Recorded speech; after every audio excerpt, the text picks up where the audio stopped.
Vous êtes président fondateur de l'UPR, l'Union populaire républicaine. Vous avez été candidat à la présidentielle notamment de 2017, 2012 aussi. Votre particularité, vous voulez sortir de l'euro, sortir de l'OTAN, sortir de l'Europe. Vous êtes partisan du Frexit, comme le Brexit. On va justement en parler. Mais on va commencer avec ce sujet d'actualité. Le pont dont tout le monde parle. Effectivement, on a vu aujourd'hui, on l'a appris aujourd'hui que c'est un camion de plus de 50 tonnes qui a été, a priori, la cause de cet accident. Vous avez dit, par exemple, sur les réseaux sociaux hier, un sous-investissement chronique dans les ouvrages d'art de notre réseau routier. Au même moment, la France verse via l'Union européenne des dizaines de millions d'euros pour construire les ponts dans les pays de l'Est. Est-ce que vous êtes en train de dire que l'Europe est la cause de tous les maux, même ici en France? L'Europe n'est pas la cause de tous les maux, mais c'est la cause de maux très importants, notamment les problèmes budgétaires qu'il y a en France. Il n'y a jamais plus de budget, non, rien du tout. Or, il est un fait exact que, certes, il y a eu hier un camion qui, semble-t-il, était en surcharge. Mais d'après ce qu'a dit le procureur de la République, il a dit que c'était la cause immédiate. Mais il y a une cause plus lointaine, c'est effectivement que ce pont était certainement très affaibli. Il y a eu les substances qui se sont décrochées. Et d'après les témoignages, il y avait de très nombreux camions qui passaient régulièrement sur ce pont. Ça veut donc dire quoi? Ça veut dire qu'il y avait un sous-investissement. Ce pont aurait dû être mis de côté. On aurait dû construire un nouveau pont. On n'a pas les moyens. Au même moment, le Sénat a publié en juin dernier un rapport qui montre qu'il y a 25 000 ponts en France qui sont en très mauvais état et qui devraient être réparés. 25 000 ponts. Un rapport du ministère des Transports avait indiqué l'an dernier qu'il manquait à peu près 300 millions d'euros par an pour maintenir en état le réseau routier national non concédé. Or, qu'est-ce que je constate? Je constate que la France verse chaque année 9 milliards d'euros de plus à l'Union européenne qu'elle n'en reçoit. Et ces 9 milliards d'euros servent à financer d'abord la superstructure de la Commission européenne, de la Cour de justice, du Parlement, avec des fonctionnaires européens qui gagnent d'ailleurs des fortunes, mais d'autre part sert aussi à financer la construction notamment d'infrastructures dans les pays de l'Est. Et en particulier, j'avais pris l'exemple, je l'avais d'ailleurs dit lors du débat sur les élections européennes, il y a actuellement un pont en construction en Croatie, le pont de Pejoslav, qui est en construction pour 360 millions d'euros de fonds européens. Comme les Français en payent un sixième, ça fait 60 millions d'euros. Et la Commission européenne a attribué ce pont à une entreprise publique chinoise. Le Premier ministre chinois s'est rendu à Zagreb et en Croatie pour inaugurer les travaux. Direction le sud-est de la Croatie où le Premier ministre chinois Li Keqiang s'est rendu au pont de Pelješac avec son homologue croate Andrej Plenković. La construction du pont a été financée par l'Union européenne et octroyée à une entreprise chinoise par le biais d'une approche ouverte et transparente, en parfaite conformité avec le droit de l'UE. Le Premier ministre chinois a décrit ce projet comme étant un modèle de coopération relevant du cadre du mécanisme 16+1 et un symbole de l'amitié entre les peuples des deux pays. M. Li a ajouté qu'il espérait que ce projet sera achevé le plus rapidement possible et faciliterait la vie des habitants locaux. Inaugurer les travaux. Alors je me tourne vers Éric Zemmour. Du pont à l'Union européenne, il n'y a qu'un pas, 9 milliards? Alors, moi d'abord, je voulais vous dire que j'étais ravi de discuter avec vous ce soir parce qu'on partage beaucoup beaucoup d'idées, beaucoup de thèses, beaucoup même de sentiments. Moi, j'aime bien chez Monsieur Asselineau son côté. C'était mieux avant. Je suis comme vous. Je pense ça et rien ne me fera dévier de cette idée. Et au-delà de la voix de la France, c'est la voix de la langue française. C'est la raison pour laquelle je m'exprime toujours avec le drapeau français, flanqué non seulement du drapeau de l'Organisation des Nations Unies, mais également flanqué du drapeau de l'Organisation internationale de la francophonie, qui fait de la langue française l'une des langues en plus forte croissance du monde, qui fait de l'espace français, de l'espace mental et culturel français, une autre façon de concevoir le XXIe siècle que le communautarisme à l'anglo-saxonne. Nous sommes pour des relations de solidarité, d'amitié, sans considération de couleur de peau ou de religion ou d'appartenance continentale.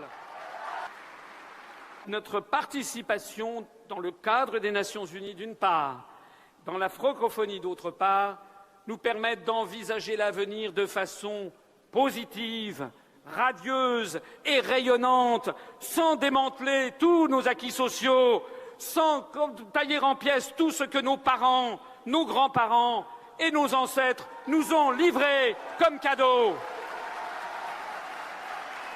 Il y a une vie après la construction européenne.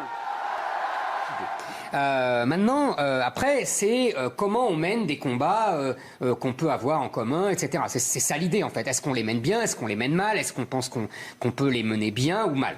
Vous êtes d'accord avec moi là-dessus? Maintenant, vous me dites, là, l'exemple du pont est un très bon exemple, je trouve. Parce que vous nous dites, ce pont, bon, vous m'accordez que l'effet direct n'a rien à voir avec le sous-investissement, etc. C'est ce camion qui n'a pas respecté les réglementations. Et vous le dites vous-même, d'autres camions, depuis des mois et des mois, ne respectaient pas non plus. Donc évidemment, ça... Mais je veux bien... Parce qu'après tout, il n'y a pas de raison de vous croire de mauvaise foi. Je veux bien penser, comme le rapport sénatorial, que nous avons beaucoup de ponts qui sont en sous-investissement. Nous ne sommes pas d'ailleurs le seul pays. L'Allemagne aussi est en sous-investissement. Les États-Unis sont en sous-investissement public. Il y a beaucoup de pays comme ça. Et je pense que c'est un système mondial, occidental en tout cas, qui fait que d'abord, on dérive de l'argent public vers des choses qui ne sont pas indispensables, on réduit les investissements, etc. Et surtout pour la France, moi je crois qu'au-delà de l'Europe, pardonnez-moi, hein, les 9 milliards font pas le figure à côté de nos budgets sociaux.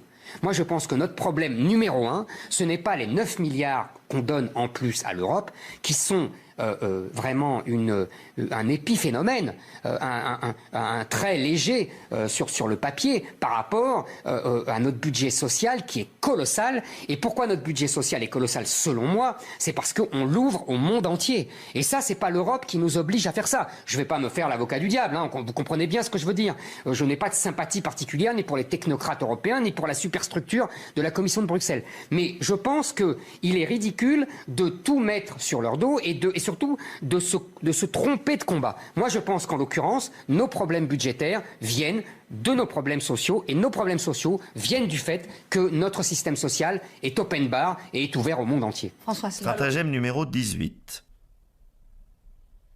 Quand nous nous apercevons que notre adversaire s'est armé d'une argumentation capable de nous contraindre à déposer des armes, il ne faut pas que nous permettions à la controverse de prendre une pareille tournure, ni à lui d'aller jusque-là, mais que nous rompions les chiens au moment voulu, en nous dérobant ou en détournant le débat vers d'autres propositions. Bref, il faut provoquer une mutatio controversiae. François Asselineau. Alors, d'abord, je me réjouis de débattre avec Éric Zemmour, avec lequel j'ai des points communs, mais nous avons aussi de sérieuses divergences. Bien sûr, on va voir, bien sûr. Quand vous parlez des sentiments, sur beaucoup de sujets, nous ne sommes pas d'accord, je tiens à le préciser. Deuxièmement, c'est assez facile de jeter comme ça, de passer sous la table 9 milliards d'euros, et de passer sous la table ce fait absolument évident que la France, les contribuables français, sans s'en rendre compte, finance les infrastructures routières en Pologne, en Bulgarie, en Roumanie, en Croatie. Alors vous me dites, on pourrait trouver de l'argent ailleurs. D'accord, mais où allez-vous trouver de l'argent ailleurs? Et qu'allez-vous proposer? Je vois qu'actuellement, M. Macron, qui vient de dire à l'Association des maires de France qu'il veut lutter contre les fractures, il est l'artisan numéro 1 des fractures. M. Macron est en train de prendre des décisions de la réforme de l'assurance chômage. Vous le savez, les employés de Pôle emploi sont effarés. Il va y avoir 1 300 000 Français qui vont d'un seul coup voir leurs prestations de chômage diminuer, peut-être baisser au RSA. Vous savez qu'actuellement... La nouvelle convention de l'assurance chômage décidée par le gouvernement durcit encore un peu plus l'accès et le maintien des droits pour les chômeurs et précaires. Pour ouvrir des droits, il faut maintenant avoir travaillé 6 mois sur 24 mois, contre 4 mois sur 28 mois auparavant. Pour recharger ces droits, il faut maintenant avoir travaillé 6 mois au lieu d'un mois auparavant. À partir du mois d'avril, les indemnités seront calculées en divisant les salaires perçus sur la totalité des jours du mois et non sur la totalité des jours travaillés. C'est aussi le retour de la dégressivité pour les plus hauts revenus. C'est la porte ouverte à la généralisation de ce système injuste qui a déjà été essayé sans succès. Au total, un chômeur sur 2 va être impacté par cette nouvelle réforme, soit 1 300 000 chômeurs. On voit bien qu'à travers ces chiffres, que le gouvernement ne veut pas éradiquer le chômage, mais bien les chômeurs. Cette cette réforme va toucher plus durement les femmes et les jeunes, principales victimes du temps partiel subi et des contrats courts. Avant, pour 12 mois de travail à 1 425 €, je touchais une allocation chômage de 1 065 € par mois sur 12 mois. À partir du 1er avril, pour le même travail et le même salaire, je toucherai une allocation chômage de 705 € par mois sur 24 mois.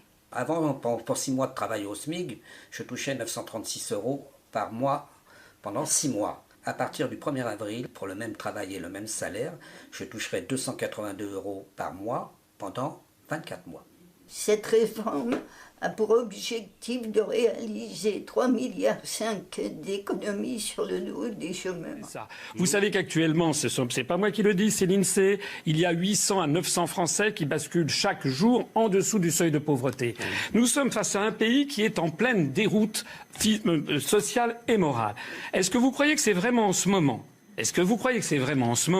qu'il faut s'attaquer maintenant aux systèmes sociaux alors que nous ne cessons de nous attaquer? C'est également les retraites. Tout ceci d'ailleurs étant réclamé, je me permets de le préciser, la réforme des retraites, comme la réforme de l'assurance chômage, comme beaucoup d'autres choses, étant réclamée par la Commission européenne, je suis désolé de le repréciser, en vertu du rapport des grandes orientations des politiques économiques qui sont décidées chaque année pour chaque État et notamment pour la France. Est-ce que vous connaissez les GOPÉ, grandes orientations de politique économique? En fait, c'est la feuille de route fixée depuis des années à chaque État de l'Union européenne pour aller vers une harmonisation du marché. Donc dedans, on trouve le gel des salaires, la réduction du périmètre de l'État, c'est-à-dire les privatisations, la baisse des dépenses publiques, la souplesse des conditions de travail en cas de difficultés économiques, donc des facilités pour licencier, et puis la fin des professions réglementées. Exactement les fameuses réformes. Macron nous explique qu'elles sont indispensables à la France. Le problème, c'est que pendant des années, les syndicats se sont contentés de défendre les intérêts de leurs adhérents au mépris des règles d'égalité. Les régimes spéciaux, ça n'incite pas les salariés du privé à aller manifester, donc ils ne seront pas là aujourd'hui. La conclusion, c'est que quand on ne peut pas déprécier sa monnaie, on retrouve de la compétitivité en jouant sur les salaires et le droit du travail. C'est exactement ce qu'on est en train de faire. C'est ce que l'Union européenne nous réclame.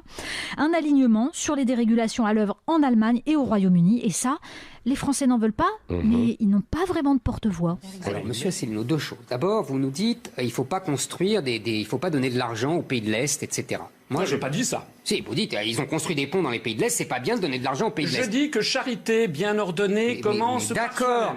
D'accord, mais je ne vais pas vous expliquer quand même à vous que cet argent qu'on donne aux pays de l'Est, c'est une compensation parce qu'ils ne mettent pas de droits de douane à nos produits et qu'en plus, ils doivent donc, si vous voulez, souffrir. Et normalement, comme ils sont des pays qui sont en retard économiquement, ils auraient dû mettre des droits de douane pour se protéger. Comme ils n'en mettent pas, il faut bien compenser. Et en plus, vous savez très bien que ça permet à nos entreprises d'aller dans ces pays-là, nos grandes surfaces, etc. Mais si c'était si extraordinaire... je ne dis pas que c'est extraordinaire, je vous dis que c'est pas complètement délirant. La construction européenne a organisé la concurrence, la rivalité et non pas la solidarité entre les États. La construction européenne a organisé le désarmement des frontières et non pas justement la préférence communautaire qui existait sous le général de Gaulle et qu'elle a abattue à partir des années 80. En vérité, qu'est-ce que l'Europe aujourd'hui? Ce n'est rien. C'est un no man's land commercial et le bras armé de la mondialisation, le cheval de Troie de la mondialisation. Ce n'est rien d'autre. Si c'était si extraordinaire, pourquoi Macron a-t-il mis son veto à l'entrée de la Macédoine du Nord et de l'Albanie récemment? C'est bien parce qu'il sait très bien que c'est un fardeau financier colossal qui arrive, avec par ailleurs des mafias tous azimuts, voilà. tous azimuts. Là c'est mieux. Donc, non, c'est pas mieux, tout ça c'est la vérité. Et donc, Stratagème numéro 15. Quand nous avons posé une proposition paradoxale, que nous serions en peine de prouver, nous proposerons à notre adversaire une proposition quelconque, exacte, mais dont la vérité n'éclate pas de prime abord, afin qu'il l'admette ou qu'il la rejette. S'il la rejette, par méfiance, nous le réduirons ad absurdum et triompherons. Mais s'il l'admet, nous aurons dit, en attendant mieux, quelque chose de rationnel, et nous pouvons alors voir venir. Ou bien nous y ajouterons le stratagème précédent et nous affirmerons alors que notre paradoxe est démontré. Il lui faut une extrême impudence, mais elle se rencontre dans l'expérience humaine, et il y a des gens qui pratiquent instinctivement toutes ces astuces. Et donc, il n'est pas normal d'avoir ce fardeau-là. Quant à faire de la charité, qui paye les fonds que les Français versent à l'Union européenne? Les 9 milliards d'euros que nous versons en plus. Les Français? Oui, pas seulement les Français. Toutes les personnes vivant en France, y compris ce sujet qui vous est cher. Mais on va en parler. C'est-à-dire que... Stratagème numéro 27. Quand l'adversaire entre en fureur à l'improviste, en présence d'un argument, il faut pousser plus loin avec ardeur cet argument. Non seulement parce qu'il est avantageux de le mettre en colère, mais parce qu'on peut supposer qu'on a touché le point faible de son raisonnement, et qu'on peut sans doute le harceler au sujet de ce point plus qu'on ne le voit de prime abord. C'est-à-dire que des Sénégalais qui vivent en France, lorsque par exemple ils achètent tel ou tel produit, ils payent des droits de douane si ce sont des produits d'importation qui vont aller financer la Commission européenne. Et la Commission européenne, va donner en moyenne 100 fois plus d'argent à chaque habitant de l'Estonie ou de la Lettonie, qui sont des pays à revenus intermédiaires, plutôt qu'à chaque habitant du Sénégal. Et si vous voulez lutter contre l'immigration clandestine, puisque je crois que c'est l'un de vos sujets favoris, je dis quant à moi que nous devrions bien plus réorienter notre aide au développement vis-à-vis des pays du Sud, surtout lorsqu'elle est financée en France par des ressortissants de ces pays. Monsieur Asselineau, d'abord, toutes les études les plus récentes prouvent que votre raisonnement, qui est un vieux raisonnement, j'ai entendu notre ami commun Charles Pasqua l'expliquer depuis 30 ans, c'est-à-dire il faut développer les pays du Sud pour qu'ils ne viennent pas chez nous. C'est faux. Stratagème numéro 14. Une astuce impudente consiste, quand il a répondu à plusieurs questions sans que ces réponses tournent au profit de la conclusion visée par nous, à prétendre que la déduction que l'on voulait imposer par cette controverse, bien qu'elle n'en résulte aucunement, n'en est pas moins démontrée, et à le proclamer triomphalement. Si l'adversaire est craintif ou stupide, et qu'on possède avec une superbe impudence une voix sonore, on a de bonnes chances de succès. Cela relève du fallacia non causae ut causae, traiter comme une preuve ce qui n'en est pas une. Plus on les développe, et au contraire, plus ils viennent chez nous. Toutes les études récentes le montrent, tout simplement parce que quand ils sont trop pauvres pour venir, ils ne pensent même pas à venir, et quand ils commencent à se développer, ils viennent. Parce que quand ils sont trop pauvres pour venir, ils ne pensent même pas à venir, et quand ils commencent à se développer, ils viennent. Parce que quand ils sont trop pauvres pour venir, ils ne pensent même pas à venir, et quand ils commencent à se développer, ils viennent. Parce que quand ils sont trop pauvres pour venir, ils ne pensent même pas à venir, et quand ils commencent à se développer, ils viennent. Parce que quand ils sont trop pauvres pour venir, ils ne pensent même pas à venir, et quand ils commencent à se développer, ils viennent. Deuxièmement, quand vous dites effectivement un problème qui m'est cher, ce n'est pas l'immigration clandestine qui m'est chère, monsieur Asselineau, c'est l'immigration tout court. Je pense, comme 70% des Français, qu'il faut arrêter toute immigration. Alors, ça c'est très intéressant. Déjà, il faut commencer par rappeler que, ici, Éric Zemmour ne parle pas de faits ou de chiffres qui pourraient être vérifiables. Il parle de position politique, d'opinion, d'analyse. Or, il se permet de tracer une ligne entre le tort et la raison, l'erreur, la vérité. Au fond, il se permet de dire le bien et le mal. Ça, en rhétorique, ça porte un nom. On appelle ça une argumentation désubjectivée. La désubjectivation, c'est assez simple. Ça consiste à présenter une opinion personnelle comme une vérité objective. Au fond, on ne dit pas à l'autre « je ne suis pas d'accord avec vous ». On ne lui dit même pas « je pense que vous avez tort ». On lui dit « vous avez tort ». En d'autres termes, Éric Zemmour, dans ses extraits, se présente comme le détenteur d'une vérité révélée. Et ça me semble poser deux problèmes. Le premier, assez simple, c'est un positionnement mégalomane. Il n'y a que les saints et les prophètes, les rois et les dictateurs qui se permettent de parler comme ça. Deuxième problème, plus grave parce qu'il est démocratique, c'est un positionnement déloyal. Dès lors qu'Éric Zemmour se permet de dire « vous avez tort » ou « vous avez raison », il se place dans la position du professeur. Et ça lui permet de prendre immédiatement et de manière indue l'ascendant sur ses adversaires. Et alors, qu'est-ce qu'il se passe quand, malgré tout, il tombe sur quelqu'un en position de lui résister? Par exemple, Bernard-Henri Lévy. Eh bien, il se passe ça. Pourquoi c'est une Europe faible? Parce qu'elle s'est convertie au BHLisme. C'est bien avec vous parce qu'on est dans Harry Potter. Il y a Erdogan le méchant, Poutine le méchant, et puis maintenant Trump le méchant. Moi j'aime bien parce que j'ai l'impression d'être dans Harry Potter. Moi j'aime bien, j'ai aucun problème avec vous. Le problème c'est le réel qui a un problème avec vous. Le réel vous aime pas. Le réel passe son temps à se moquer de vous. Vous inventez à chaque fois. C'est pour ça que je vous dis que c'était beau, c'est Harry Potter. Est-ce que vous ne pensez pas que votre narcissisme confine à la naïveté? Mais à cause de ça, on a eu des millions de migrants qui sont passés. Non. Bravo Bernard-Henri Lévy. Les millions de migrants. Votre narcissisme confine à la naïveté, vous êtes Harry Potter. Ici, on a basculé dans autre chose. On a basculé dans ce qu'on appelle de l'argumentation ad personam. C'est assez simple, ça consiste à faire porter ses arguments sur la personne même de l'adversaire ou de l'interlocuteur. En d'autres termes, on cherche à disqualifier son interlocuteur, à le discréditer, voire même, et je crois que c'est le cas ici, à l'humilier. Alors attention. Je ne dis pas qu'il n'y a pas d'arguments chez Éric Zemmour. En 10 heures de débat, il y a eu des arguments et chacun est libre de se positionner par rapport à l'autre. En revanche, ce qui m'apparaît quand on voit ces séquences, c'est plutôt la difficulté de débattre sereinement, de débattre tout court avec Éric Zemmour. Il présente ses opinions comme des vérités. Il agresse ses interlocuteurs. Au fond, à mon sens, ce qu'il ne respecte pas, c'est simple, ce sont les règles du jeu, du débat démocratique. Et ça c'est un problème. Et que là-dessus, c'est le problème majeur. C'est ça le reproche principal que je vous fais, c'est que vous vous trompez de combat hiérarchiquement premier. Vous pensez, vous, que le combat premier en haut de l'échelle, c'est la souveraineté. Moi, je pense que c'est l'identité. C'est-à-dire que je pense, avant de déterminer quelle part de souveraineté on a et comment on peut récupérer notre souveraineté, je suis pas en désaccord majeur avec vous là-dessus. Mais je pense que le premier problème, c'est quel peuple sommes-nous? Quelle nation sommes-nous? Quelle identité avons-nous? Quelle identité allons-nous garder? Vous savez, si dans 50 ans, nous sommes devenus une république islamique, elle pourrait être souveraine, ça ne sera plus la France non plus. Si demain, nous avons une république islamique souveraine, est-ce qu'elle vous irait? Le reste des Français. Moi, je suis là pour essayer de rassembler. Vous n'avez pas répondu à ma question. Mais parce que je pense que votre question est une question provocatrice. Vous considérez vraiment qu'il va y avoir un État islamique en France? À 30 ans, oui. Mais c'est vous qui êtes d'extrême droite, alors. Donc la question de la souveraineté passe après la question de l'identité.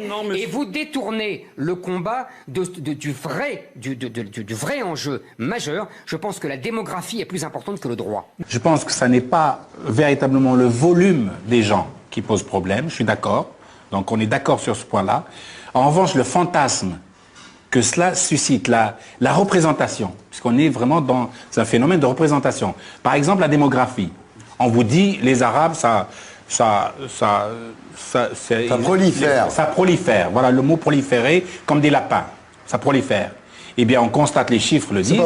C'est pas vrai. C'est pas vrai. Non, c'est que c'est pas vrai. C'est pas vrai. C'est pas vrai. A tendance à redevenir national. Bien sûr. Ils proliféraient chez eux. Quand ils viennent ici, à la deuxième génération, qui va faire des mômes pour la France alors? Eh ben alors, c'est tant pis, c'est pour la prochaine immigration. Non, Monsieur Zemmour, vous méconnaissez le fait que la souveraineté, c'est pas un concept abstrait, c'est le pouvoir de changer les choses. Vous nous parlez d'immigration. Est-ce que vous expliquez, est-ce que Madame Le Pen, par exemple, explique aux Français qu'il y a une directive, la directive, pour être précis, 2003-86 CE du 22 septembre 2003, qui intègre dans le droit communautaire le regroupement familial? Est-ce que vous expliquez ça aux Français? Est-ce que vous expliquez aux Français que les articles... Je sais que je me suis fait connaître parce que je connaissais les articles, mais c'est normal que lorsqu'on prétend être un chef d'État... Et c'est normal qu'on... Je te jure, c'est pas moi, Charlie Tchemouna, putain, il faut te le dire comment, putain. Je te jure, c'est un sosie. C'est un sosie, Charlie Tchemouna. Je te jure, il me suit partout. C'est un niqueur, c'est un enculé, c'est un voleur. Et c'est normal qu'on connaisse ce dont on parle. Mais monsieur Asselineau, je vous reproche pas de connaître les articles. Les articles 67, 77 et 78 du TFUE transfèrent à l'Union européenne la majeure partie des décisions en matière d'immigration. Ce que nous disons, c'est qu'on ne met pas la charrue avant les bœufs. C'est que la première chose à faire, c'est de rassembler les Français, quels qu'ils soient, quelle que soit leur origine, pour reprendre en main les manettes. Et ensuite, sur ces sujets d'immigration, comme sur un certain nombre d'autres, eh bien de poser la question aux Français sur ce qu'ils veulent. En France aussi, on aimerait bien voter sur le sujet de l'immigration, mais nos élites de droite comme de gauche ont décidé qu'on n'aurait pas notre mot à dire. On doit être trop bête. Moi, ce qui me gêne énormément dans votre discours, Monsieur Zemmour, c'est que c'est un discours dont je ne vois pas la finalité, puisque à partir du moment où on n'a pas le pouvoir, la seule logique de votre discours, c'est d'arriver à la guerre civile. C'est toute la logique. Monsieur Asselineau, premièrement, vous dites le regroupement familial est dans une directive, etc. Excusez-moi de vous rappeler qu'elle n'a pas attendu cette directive pour que le président Giscard d'Estaing décide le regroupement familial en 1975. C'est exact, mais maintenant que c'est une directive... Vous voyez, je ne vous ai pas interrompu et vous m'interrompez. Non, maintenant que c'est une directive européenne, on ne peut plus en sortir. J'ai pas fini. Deuxièmement, Nous n'avons pas attendu la directive européenne pour que le Conseil d'État décide en 1978 par la Régistie que le Premier ministre de l'époque, Raymond Barre, n'avait pas le droit de suspendre le regroupement familial comme il l'avait l'intention. Donc vous voyez, ça, c'est pas l'Europe et c'est nous qui nous sommes tirés une balle dans le pied tout seuls. Deuxièmement, je vous rappelle que nous sommes dans l'Union européenne avec la directive dont vous parlez et que la Hongrie et la Pologne n'ont pas d'immigrés, que l'Italie n'a quasiment pas de regroupement familial malgré votre directive, que le Danemark est en train de tout verrouiller et que personne ne lui déclare la guerre. Parce que votre directive, on peut s'asseoir dessus, monsieur Asselineau. Et la France peut très bien s'asseoir dessus, si le politique le veut, s'asseoir sur la directive. En fait, Airbus est un projet français. À la limite, un projet franco-allemand. Attendez, Éric Zemmour, qui serait impossible aujourd'hui. Français, allemand, espagnol et italien. Après. Et il sera possible aujourd'hui, puisque dès la semaine prochaine, ils sont venus après. Nous allons, vous sur la base, finir, sur la base des nations, construire une Europe de la batterie électrique qui est exactement sur le même modèle que l'industrie aéronautique. Les traités l'interdisent. Un projet les commun traités industriel. l'interdisent. Les traités l'interdisent et vous le savez très bien. Parce que votre directive, on peut s'asseoir dessus, monsieur Asselineau. Et la France peut très bien s'asseoir dessus, si le politique le veut, s'asseoir sur la directive. En fait, ce qui me gêne toujours avec vous, c'est que j'admire votre connaissance des directives, et je le dis sans ironie, parce que moi aussi, je crois avoir une très bonne mémoire, et donc j'aime beaucoup quand on a une excellente mémoire, et je trouve que c'est très utile. Mais quand on a un ordre juridique national qui est sous l'autorité d'un ordre juridique européen, qui, justement, déploie cette idéologie droit de l'hommiste et multiculturaliste, et bien là, c'est mort. On ne peut plus. Mais je ne sais pas. Non. Mais je pense que vous êtes le miroir inversé des gens que vous détestez. Vous faites exactement comme la technocratie de Bruxelles. Vous faites du droit. Vous nous balancez vos directives et vous ne faites pas de politique. Pour vous démontrer l'importance de l'Europe dans cette histoire, je vous rappelle simplement, et vous le savez très bien d'ailleurs, que lorsque vous avez le Conseil d'État ou la Cour de cassation qui prennent des décisions, le gouvernement s'incline. Or, sur tous ces sujets, et sur tous les autres d'ailleurs, le Conseil d'État et la Cour de cassation obéissent à la Cour de justice des communautés européennes et obéissent à la Cour européenne des droits de l'homme. Donc c'est le vrai problème. Quand la Cour européenne des droits de l'homme a condamné la France à cause de la procédure sur Babylou, le président de la Cour de cassation a dit « Ah ben on va peut-être changer notre jurisprudence ». C'est ça aujourd'hui le problème, monsieur le maire. Alors déjà qu'on a des élites françaises qui ne connaissent plus les règles de la laïcité, parce qu'on parle toujours des règles de la laïcité, mais en fait on ne sait plus aujourd'hui que la laïcité à la française, ce n'est pas seulement la neutralité de l'État, c'est aussi la neutralité des religions par rapport à l'État et par rapport aux citoyens dans la rue. Et ça, ce n'est absolument plus respecté, on le sait très bien, il suffit d'aller dans toutes les banlieues françaises. Il reste 1 minute 30 au ministre de l'économie pour vous répondre et pour conclure ce débat. Je voudrais peut-être qu'on revienne à l'Europe. Mais revenons à l'Europe, c'est la même chose, c'est le même sujet. Je voudrais qu'on revienne à l'Europe et je trouve que ce débat est très... Mais on n'a pas parlé de l'euro, c'est dommage. Et très éclairant. Ouais. Non, il a dit, on n'y va pas et puis c'est tout. C'est simple. Et ils se foutent complètement des directives, machin et machin. Moi, je suis fatigué de ces responsables politiques ou journalistiques qui expliquent aux Français qu'il faudrait avoir à la tête de l'État quelqu'un qui piétine le droit. Si on piétine le droit, c'est la porte ouverte à la loi de la jungle. Je suis désolé, l'article 5 de la Constitution pose que le président de la République est le garant du respect des traités. Il est également le garant de l'unité nationale. Et c'est quelque chose auquel vous ne portez jamais attention. Je vous dis que le discours que vous tenez est un discours qui consiste continuellement à jeter de l'huile sur le feu sans qu'il y ait un résultat concret. Et d'ailleurs, j'ajouterais que vous me faites penser, vous savez ce que faisait François Mitterrand dans les années 80, dès qu'il y avait un problème social un petit peu compliqué, il ressortait le chiffon rouge, le droit de vote aux immigrés. Maintenant... 10 mai 81, François Mitterrand, président. À gauche, c'est l'euphorie et l'espoir. L'espoir que la vie va changer, et notamment celle des immigrés. Dans ses 110 propositions, le candidat socialiste promet de donner le droit de vote aux étrangers pour les élections locales.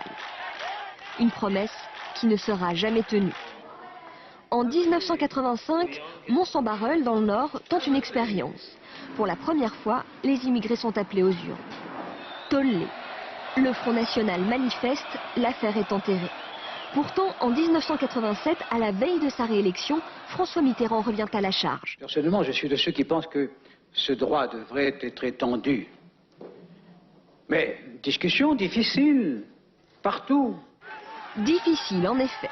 Surtout quand la droite accuse le président socialiste de faire le jeu du Front National et dénonce sa politique en matière d'immigration. Ce serait, pour l'immigration, le retour au laxisme des années 81-85, avec en plus le droit de vote donné aux étrangers. De 88 à 95, rien ne bouge, malgré la montée en puissance d'SOS Racisme. En 97, la gauche retrouve le pouvoir, mais Lionel Jospin assure que la réforme est impossible en période de cohabitation.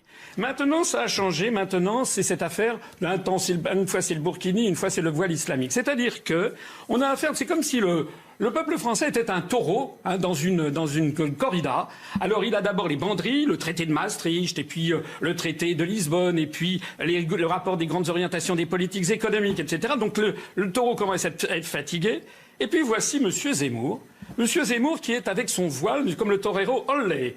Et olé, c'est-à-dire que le taureau fonce vers la muleta, vers le voile que vous agitez, alors qu'au même moment, on est en train de détruire le droit social des Français. Au même moment, on est en train de privatiser à outrance la Française des Jeux, ce qui est un scandale économique. On est en train de privatiser l'aéroport de Paris. On est en train de démolir le droit du travail. Vous savez, ce dont les Français ont besoin, c'est de se rassembler. Ne me faites pas le coup, je sais, il y a des gens qui me font le coup. Ah, c'est un énarque qui vit dans sa tour d'ivoire. Non. Moi, je vis. J'ai rien dit. Non, mais je le sais parce que certains m'ont déjà. Je n'allais pas vous dire ça. Eh ben, moi, je vis dans un quartier populaire parisien. J'ai été élu du 19e arrondissement où il y a 150 nationalités. Je me suis présenté aux élections à Aulnay-sous-Bois. Dans le parti politique que j'ai créé, il y a beaucoup de Français d'origine étrangère et des Français d'origine comme vous d'ailleurs, originaires du Maghreb. Par ailleurs, vous dites que vous êtes attaché à notre terre. C'est très bien, je le suis. Mais je vous ai entendu, à l'époque où vous sévissiez sur une chaîne du service public sur la 2, pour ne pas la nommer, que vous étiez d'origine berbère. Bon, donc vous êtes attaché à votre terre. Non. Pourquoi ne pas retourner en Kabylie, par exemple? Non, là vous dites n'importe quoi. Eh non, c'est vous qui avez dit, c'est pas moi. Hein. Non. J'ai dit, on m'a demandé quels étaient mes ancêtres. Mes ancêtres, oui, ils sont berbères. Donc vous êtes berbère. Mais non, pas du tout, pas du tout. Parce vous êtes quoi? Je suis français. Vous êtes français d'origine berbère. Mais alors et alors, à ce moment-là, pourquoi ne pas retourner, justement, lorsque vous faites le client... Mais mon cher, c'est compliqué, Michel. Mon cher monsieur, on peut vous répondre là ou vous parlez tout seul? Mon cher monsieur, et qui sont tout à fait patriotes et tout à fait français. Et donc il faut favoriser justement ce rassemblement des Français. C'est ça le rôle d'un chef d'État. Éric Zemmour. Monsieur Asselineau, vous faites exactement le contraire du général de Gaulle que vous prétendez révérer.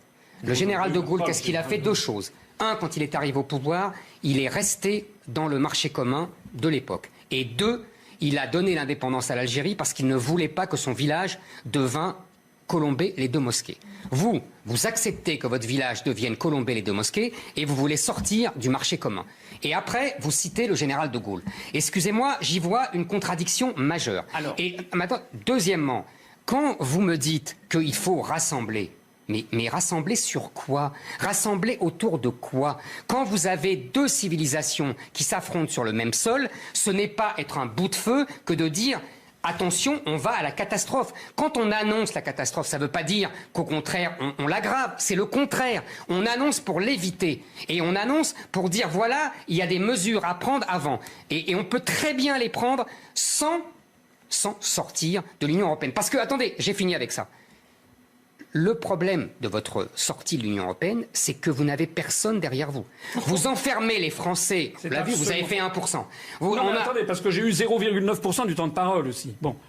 Donnez-moi le même temps de parole qu'à Macron. J'ai fini. Vous enfermez les Français dans un tout ou rien. Ils vont vous répondre rien. Parce que tout simplement, nous ne sommes pas les Anglais. Si on veut poursuivre, essayer de continuer l'histoire de France et d'avoir une France vraiment indépendante, et il faut sortir de ça. Ce qui ne veut pas dire ne pas avoir des coopérations, ne pas avoir des alliances, etc.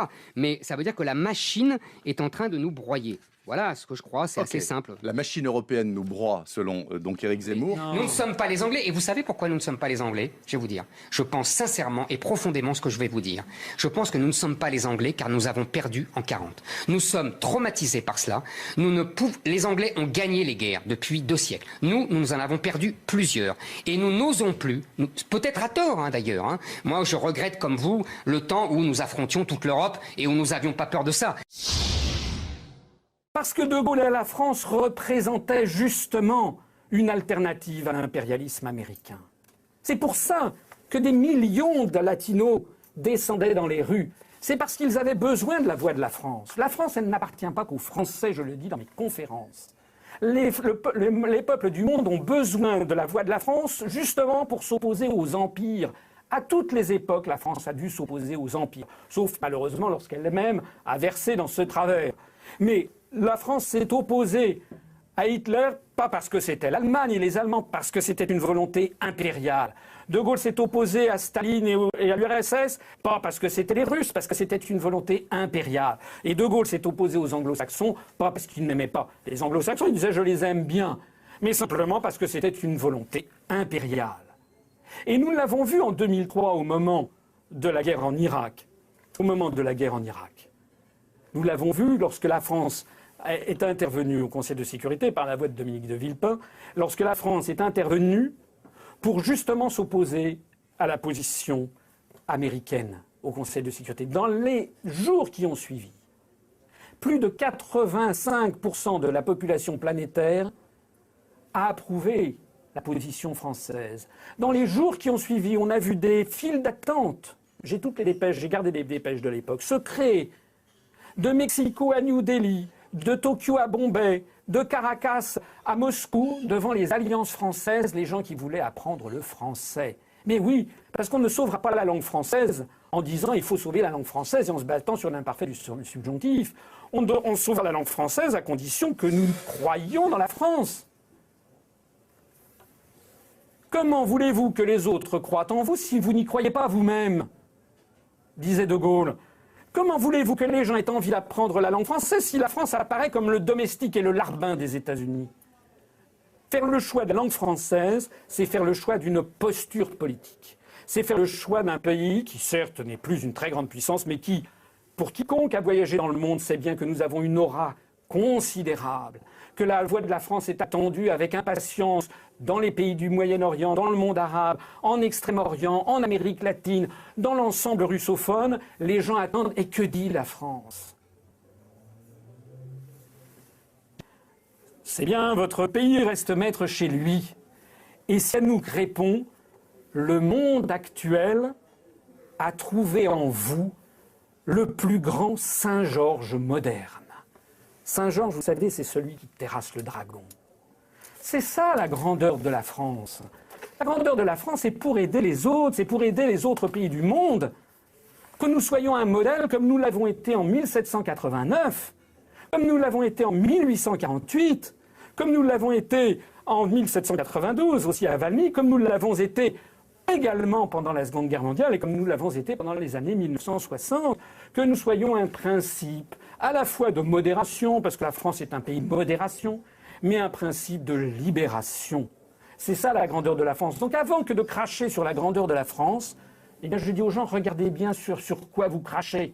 De ça. Mais on n'ose plus faire ça. Et plutôt, vous nous enfermez dans un combat perdu d'avance et vous ne voulez pas voir le seul combat qui vaille, c'est-à-dire le combat pour notre identité. Je pense que c'est criminel ce que vous faites. Et vous êtes aussi coupable que la gauche. Vous tenez le même discours que la gauche. Monsieur Zemmour, ultime stratagème. Si l'on s'aperçoit que son adversaire est supérieur et qu'on va perdre la partie, que l'on prenne un ton personnel, offensant, grossier. Devenir personnel, cela consiste à passer de l'objet du débat, puisqu'on a perdu la partie, au contradicteur lui-même, et à s'en prendre à sa personne, d'une manière ou de l'autre. On pourrait l'appeler argumentum ad personam, afin de le distinguer de l'argumentum ad hominem. Celui-ci s'écarte de l'objet proprement dit pour s'attacher à ce que l'adversaire en a dit, ou en a concédé. Mais lorsqu'on devient personnel, on laisse complètement de côté l'objet et concentre son attaque sur la personne de l'adversaire. Monsieur Zemmour, vous nous condamnez à un discours... On vous a entendu sur ce sujet. J'aimerais qu'on passe à un autre sujet. Voilà, non, il faut quand même que je réponde. Mais répondez.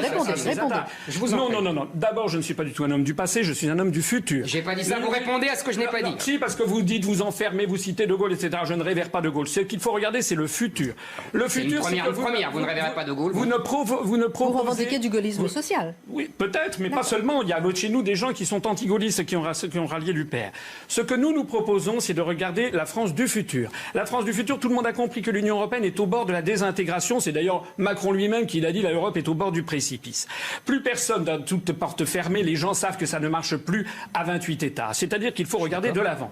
Votre discours, c'est vous qui enfermez les Français dans une polémique stérile qui ne peut déboucher en fait, au bout du compte, que sur la guerre civile. Vous ne proposez rien. Moi, ce que je dis, c'est que il s'agit d'une vaste manipulation pour monter les musulmans d'un côté contre les gens d'extrême droite en face. Donc moi, ce que je dis aux musulmans et aux gens de la droite nationale, c'est voyez le piège grossier qui vous est tendu et évitez de vous précipiter la tête la première dans ce piège grossier. Et ça nous permet pour le coup de venir à la question suivante.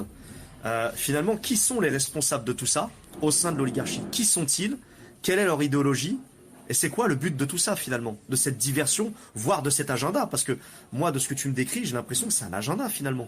Bien sûr que c'est un agenda. C'était, je crois, Roosevelt qui disait en politique, il n'y a jamais de hasard.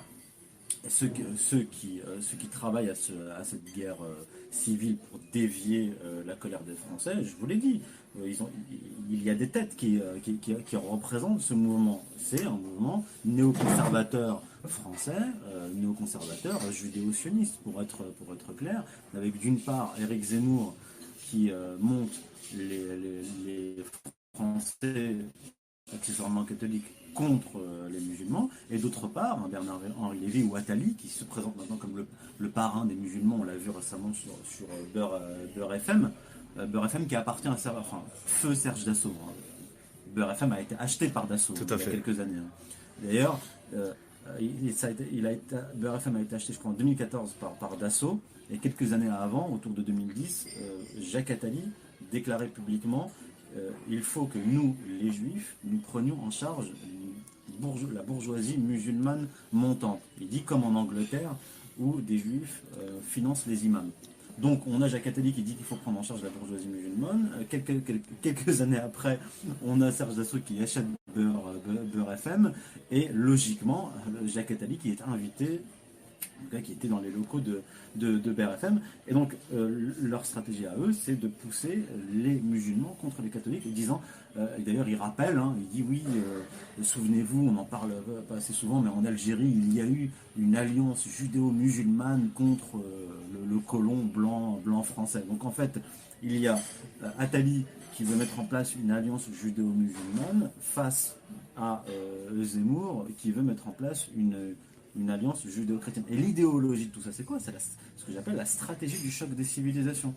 Théorisée non pas par Samuel Huntington, mais par son maître Bernard Lewis, de confession juive et détenteur de 3 nationalités américaines, britanniques et israéliennes. Tout à fait. D'ailleurs, c'est une des références de Zemmour, qui cite Huntington, mais aussi Bernard Lewis, qui est un historien spécialiste du monde musulman. Bernard Lewis qui a contribué à pousser les États-Unis dans la guerre contre l'Irak. 1 million de morts. Effectivement. Je pense que c'est criminel ce que vous faites. La première guerre, la deuxième, d'accord, celle de 2003. C'est celui qui a convaincu personnellement Dick Cheney qui était opposé à la guerre. Mais je ne propose pas du tout. D'ailleurs, moi j'ai fait 1,2% aux élections européennes. Vous ne vous êtes pas présenté, donc vous avez fait 0%. Et par ailleurs, je me permets de dire... allez-y, et nous verrons. Alors, je dis que nous devons rassembler les Français, redonner confiance aux Français dans la France, et aussi faire comprendre, parce que vous savez ce qui se passe dans les banlieues. Qu'est-ce que c'est la France pour vous? Ce qui se passe dans les banlieues, c'est un immense discrédit de la classe politique. Parce que lorsque dans les banlieues... Je me moque de la classe politique. Mais moi, je m'en moque pas. Monsieur Asselineau, qu'est-ce que c'est que la France pour vous? Laissez-moi parler. Lorsque l'on voit dans les banlieues une classe politique vermoulue de corruption, où l'on a des affaires style Balkany, style Richard Ferrand, style... C'est pas mon sujet. Messieurs, François Asselineau, écoutez-moi. Vous êtes à côté de la plaque, monsieur Asselineau. Pardonnez-moi, vous êtes à côté de la plaque. François Asselineau, j'ai une question. Non, attendez, c'est moi. Maintenant, c'est moi. François Asselineau. La logique de l'Union européenne, c'est pas de frontières. La logique de l'Union européenne, c'est pas d'identité. La logique de l'Union européenne, c'est uniquement un marché avec des consommateurs et non pas des peuples. C'est ça le problème. Alors, François Asselineau, j'ai une petite question pour vous. 1,2%, s'il vous plaît. 1,2%. C'est le chiffre que vous avez fait aux Européennes. Sur 34 listes, oui. Et nous allons aller aux élections municipales. Monsieur Asselineau. Oui. C'est un chiffre que vous avez fait. Oui. Vous étiez vous vouliez être le porte-parole justement des Gilets jaunes. Est-ce que ce mouvement des Gilets jaunes n'a pas été une rupture entre la base et la technocratie ? Oui, le problème des Gilets jaunes que je vois, c'est qu'ils ne supportent plus la situation actuelle.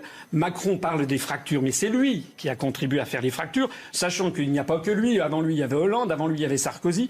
Toutes ces personnalités, on n'a plus de chef d'État. Vous savez, puisqu'on parlait de De Gaulle, vous savez cette formidable parole de De Gaulle en parlant de Paul Reynaud, pour qu'il fût un chef d'État, il lui avait manqué deux choses, qu'il fût un chef et qu'il y eût un État.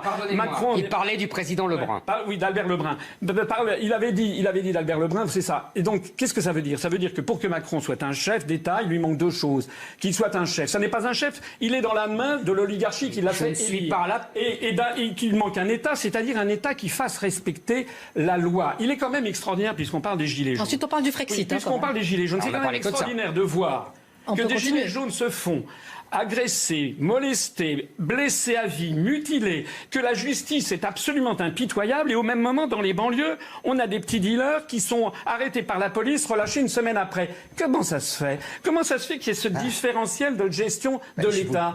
Comment se fait-il ? Non, mais c'est moi qui vous pose la question. C'est-à-dire qu'il y a aussi des gens qui n'assument pas ce que doit être un État. Un État, ça doit être dirigé d'abord par un homme d'État. Quelqu'un qui a une vision de l'avenir. Vous avez une vision qui est une vision polémique, une vision qui nous mène au conflit. Nous avons dit, ne me fais pas. J'aimerais bien pouvoir répondre. Nous avons Asselineau. Soyez gentil, monsieur Asselineau. Monsieur Éric Zemmour. Quand vous dites que mon discours mène au conflit, je vous rappelle quand même qu'il y a eu 250 morts depuis 4 ans tués au nom de Allah Akbar. Donc c'est pas moi ça, hein. C'est pas moi qui ai mené à ce conflit. C'est pas moi qui ai tué les 250 personnes. Alors, faudrait quand même être mesuré. Oui, mais je vais vous répondre. Je continue. Deuxièmement, que Emmanuel Macron ne soit pas un chef et qu'il n'y ait plus d'État, selon la formule du général de Gaulle, peut-être. Je ne suis pas là pour discuter des mérites d'Emmanuel Macron. Ce que je dis, moi, c'est que votre méthode n'est pas la bonne. Et quand vous me dites que je divise, moi, j'aimerais savoir sur quoi vous rassemblez. Vous ne m'avez pas répondu. Qu'est-ce que c'est que la France pour vous ? Et quelle civilisation c'est ? Quel peuple c'est ? Je vous rappelle la phrase du général de Gaulle, puisque apparemment maintenant vous reniez le général de Gaulle.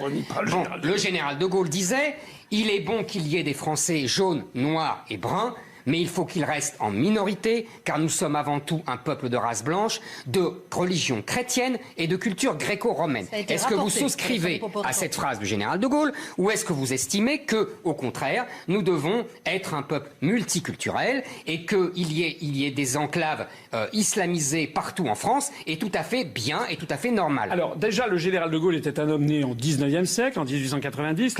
La situation a pas mal changé.